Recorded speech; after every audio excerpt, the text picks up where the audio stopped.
El Señor esté con vosotros. Y con tu espíritu. Lectura del Santo Evangelio según San Marcos. Gloria a ti, Señor. En aquel tiempo se le apareció Jesús a los 11 y les dijo: Id al mundo entero, proclamad el Evangelio a toda la creación. El que crea y se bautice se salvará. El que se resista a creer será condenado. A los que crean les acompañarán estos signos: echarán demonios en mi nombre, hablarán lenguas nuevas, cogerán serpientes en sus manos, y si beben un veneno mortal no les hará daño. Impondrán las manos a los enfermos y quedarán sanos. Después de hablarles, el Señor Jesús subió al cielo y se sentó a la derecha de Dios.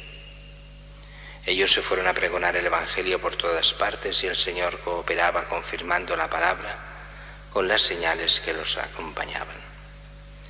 Palabra del Señor. Gloria a ti, Señor Jesús. Como decíamos al principio de la misa, celebramos hoy a este evangelista, San Marcos, un personaje del cual sabemos muchos detalles y poco a la vez, porque muchos detalles son solo eso, detalles de momentos puntuales en los que en el Nuevo Testamento vamos viendo a Marcos, o también llamado Juan Marcos. Y este Juan Marcos es, según la tradición, un jovencito cuando Jesús, en la pasión de Jesús, aquel joven que el mismo Marcos habla como hablando de él, de aquel que sigue a Jesús hasta el huerto de los olivos, pero como a distancia, y cuando apresan a Jesús le coge miedo, quieren apresarlo también a él, huye y pierde la sábana que llevaba por el camino y queda medio desnudo y vuelve a su casa. Y siendo un adolescente, conoce a Jesús según la tradición, esto según el Evangelio, según la tradición, este sería el hijo de la casa donde celebraron la última cena. Sabemos cómo se llamaba su madre por el Nuevo Testamento, por los Hechos de los Apóstoles, que se llama María. Y sabemos también que fue como un hijo para Pedro, nos lo dice hoy la primera lectura. Aquí también está, y os saluda Marcos, mi hijo, no mi hijo en el sentido que sea hijo, sino seguramente al que bautizó él en persona. Por eso es hijo en la fe y es como un hijo. Sabemos bien que estuvo mucho tiempo con Pedro, también que estuvo un tiempo con Pablo, aunque hubieron problemas en el primer viaje con Pablo y al final se separan y él vuelve. Otra vez vuelve a Jerusalén, un poco enfadados los dos. Qué es lo que pasó exactamente tampoco lo sabemos, pero... Y sabemos que es, y esto sí que nos lo dicen fuentes ya del segundo siglo, en todo su evangelio es el intérprete de Pedro, como diciendo, aquí hay dos teorías que se juntan. Una diría, es el intérprete porque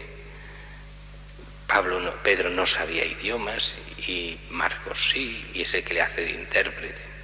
Otros dicen que no va por aquí. Lo que quiere decir es que interpreta toda la enseñanza de Pedro y con la enseñanza de Pedro hace el Evangelio.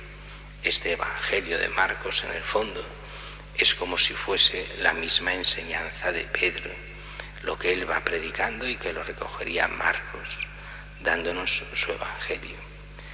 Para nosotros, lo importante en esta fiesta es como las fiestas de los apóstoles. ¿Qué nos quieren decir las fiestas de los apóstoles? Pues que la Iglesia es apostólica y la misión de la Iglesia es lo que nos dice el Evangelio de hoy. Id y proclamad al mundo entero el Evangelio, a toda la creación.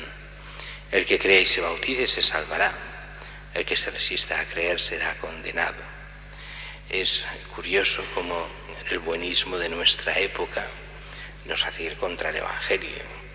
Hoy quien diga esto así le critican diciendo, bueno, pero ¿qué te has creído? ¿Qué se piensan que son los cristianos? ¿Cómo vas a decir que solo se salvan los que creen en Cristo y los que se hacen bautizar? Y lo más divertido de esto es que lo acostumbra a decir gente que no cree en la salvación, que cree que todo se acaba aquí, pero cuando el cristiano dice que para salvarse hay que creer en Cristo y hacerse bautizar.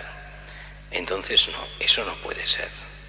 Dios no puede ser así, pero cuando rascas, si no creen ni en Dios, ¿cómo van a decir?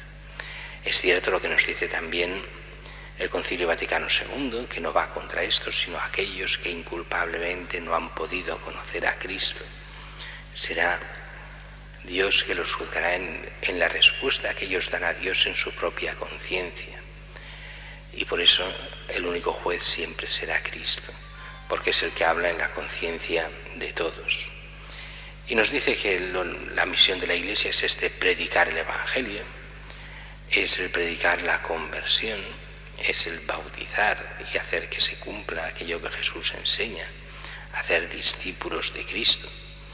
Y aquellos que lo hagan, y de esto es testigo Marcos, y se está refiriendo especialmente a los apóstoles que van proclamando el Evangelio en aquella primera generación, le acompañarán una serie de signos de los cuales fue testigo el mismo Marcos.